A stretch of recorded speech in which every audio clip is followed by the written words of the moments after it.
Good afternoon, Justice Musi. Good afternoon po, Madam Congressman. Justice, the Justice Department issued two circulars, that is 15 and 28, technically elevating the amount of evidence that is necessary for preliminary investigation. To be specific, it is reasonable certainty of conviction standard, considering that one of the mandates of the Ombudsman is to conduct preliminary investigation as well. May we know your position whether or not you will be adopting the same amount of standard or you will be maintaining the probable cause amount of evidence? If I may just share before I categorically answer that question, Madam, I am fortunate to be part of the Justice Sector Coordinating Council. That's why it gives me familiarity how that evolved to be a decision from the Secretary of Justice to come out with lifting the benchmark for filing of cases before, initially in the Metropolitan Trial Court level and then with the Regional Trial Court level, from probable cause to reasonable certainty of conviction. To answer your question, I believe probable cause should be the appropriate benchmark still. Reasonable certainty of conviction, I think, would be material to test on ordinary criminal cases. Ordinary criminal cases. To my mind, it is still the benchmark in the Constitution, in the issuance of warrants of arrest, even when it is filed in court, remains to be probable cause. And just to stretch it a little further, the Ombudsman, interestingly, is not part of the Justice Sector Coordinating Council until this date, even as we speak now. So it's a little queer to see that because it is indeed a pillar in our justice system, in a justice, a foremost player in the justice sector, but it remains not to be active in JSCC. I think JSCC should consider including the Office of the Ombudsman in the JSCC, consisting of the Supreme Court, the Judiciary headed by the Chief Justice, the DILG, and the Department of Justice. My quick answer is no. Probable cause is sufficient. Maybe when they are a member, when Ombudsman is now a member with JSCC, then maybe we can consider that further. But if I may stretch this, my thoughts on this as well, what's important po, to my mind, is that the determination of probable cause be left to those who are going to prosecute that. So right now, it's organic with the Office of the Ombudsman who determines probable cause because they investigate and they pass it on to the special prosecutor for prosecution. I think that if it's going to be, it's the special prosecutor who prosecutes, then I think, and consistent with the mandate in 6770, it should be the special prosecutor who determines probable cause. So he or she builds the evidence, and then when comfortable that he has met probable cause, he or she prosecutes it before the Sandigan Bayan, Your Honor. So those are my thoughts po. Thank you. May I know what JICC stands for? The Justice Sector Coordinating Council po. It's Justice Sector Coordinating Council. Yes po. Thank you.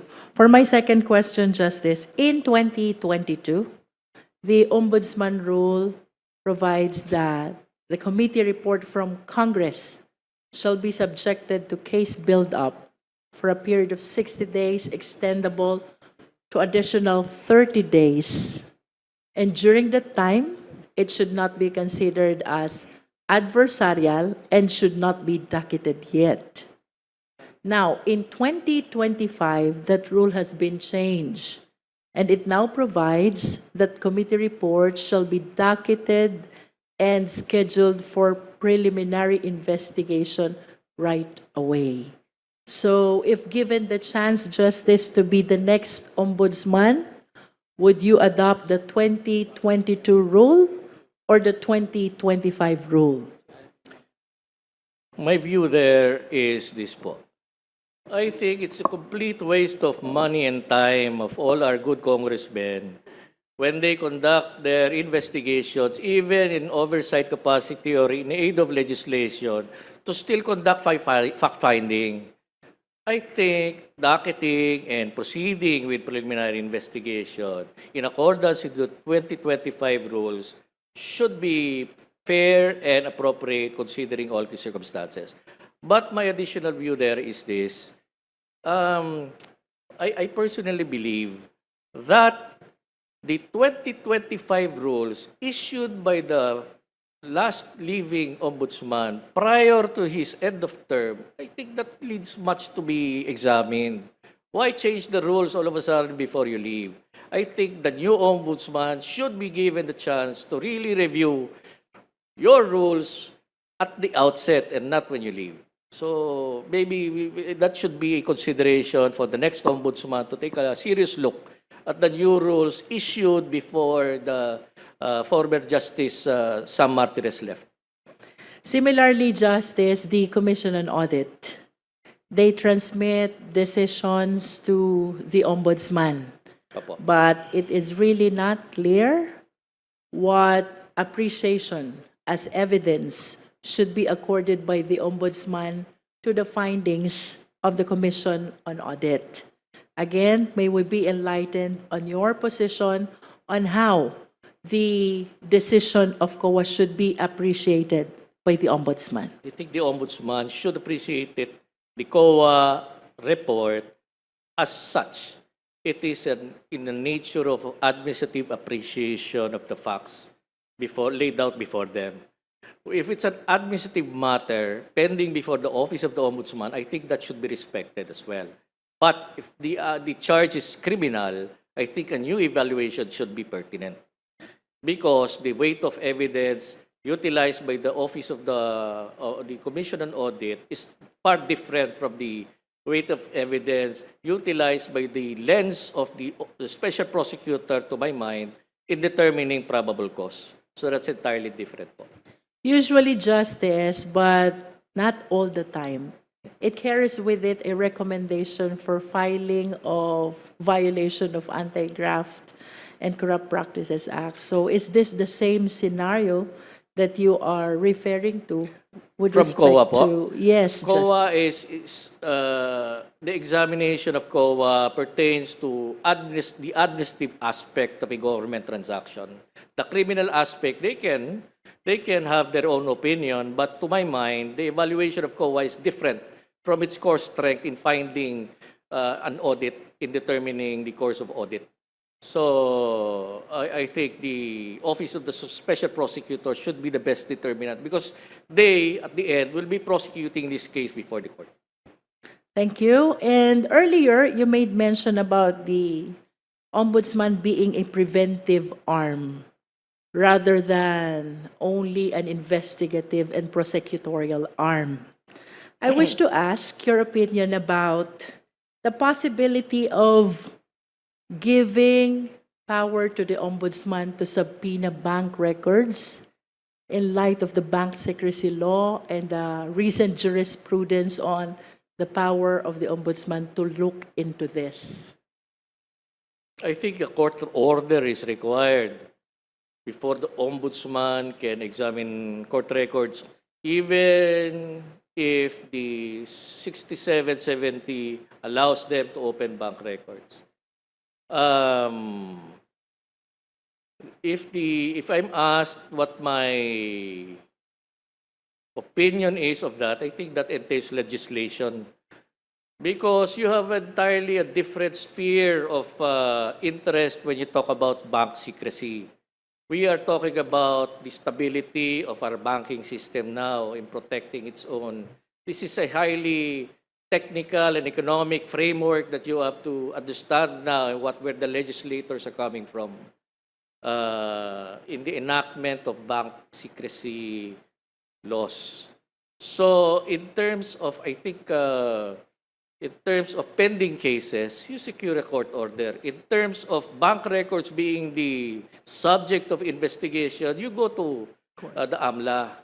If indeed these are proceeds of criminal activity or this has resulted, the wealth is coming from illicit sources, the law allows you to an asset prevention, asset freeze order from the courts through the AMLA even. No? So With I that think sta- interest should be weighed differently in this particular concern because we're talking about economic banking system in interest with regard to special interest of an accused in a case pending before the office in a matter pending before the office of the ombudsman po.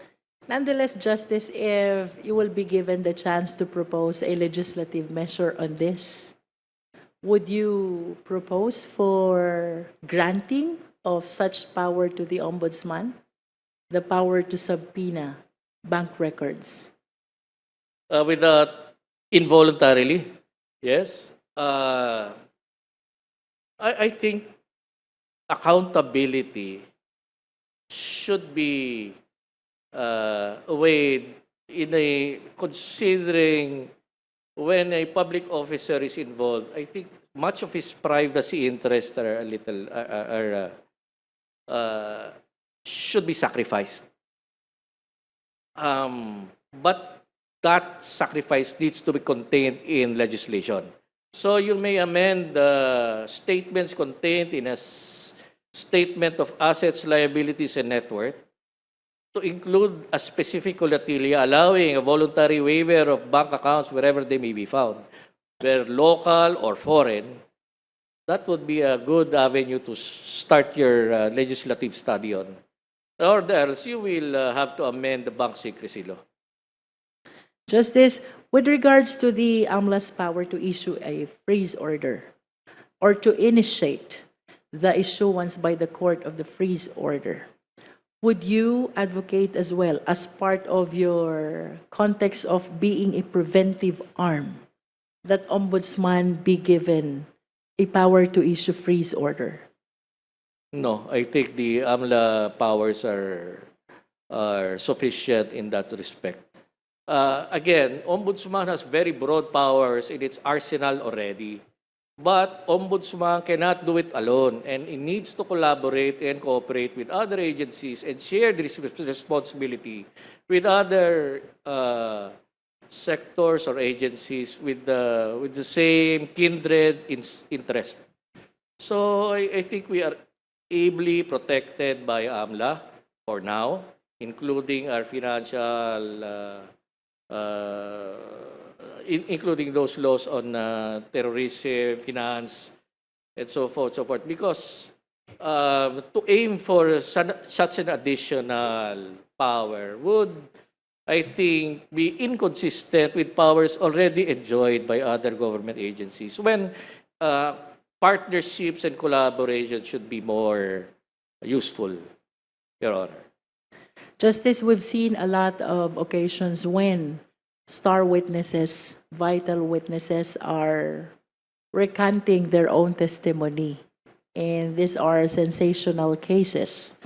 So, from a perspective of an aspiring ombudsman, aspirant for the position of the ombudsman, how do you appreciate the current witness protection mechanism of our government? It's, from my understanding, it's very limited, but I understand this is the Department of Justice has full control with the witness protection program of the existing witness protection program of government. I'm of the view that it should be fortified by new legislation. The easy example is the Whistleblowers Act. But I think we should always also consider adopting the quitam method or format in the United States, where civil actions can be commenced by any person who are familiar and are informed directly of instances where government money or property has been embezzled or taken or appropriated by government personnel. So I've read through somewhere that Quitam cases model is giving incentives to citizens who are personally informed of such uh, uh, incidents or eventualities, and they can come forward and file civil actions for recovery of those stolen in the United States. So that can be looked upon, Madam Congresswoman. For my last question, Justice, I understand that the Sandigan is a collegial body. You act as one of the magistrates in a collegial body type of system. Opo.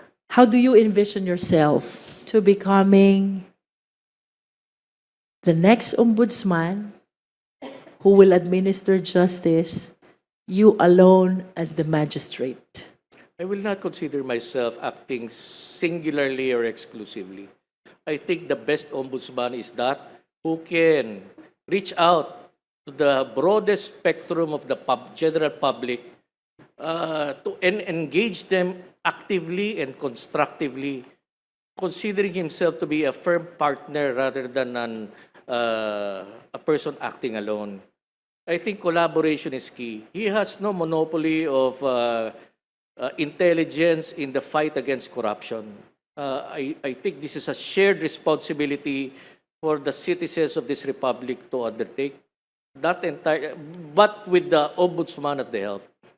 So I think the decision-making process can be achieved by being as best transparent and most accountable fashion, and bearing into mind the greatest public interest. So he should be sensitive to public criticism. He should be sensitive to public sentiment, Your Honor. So I don't consider myself as acting alone in that respect po.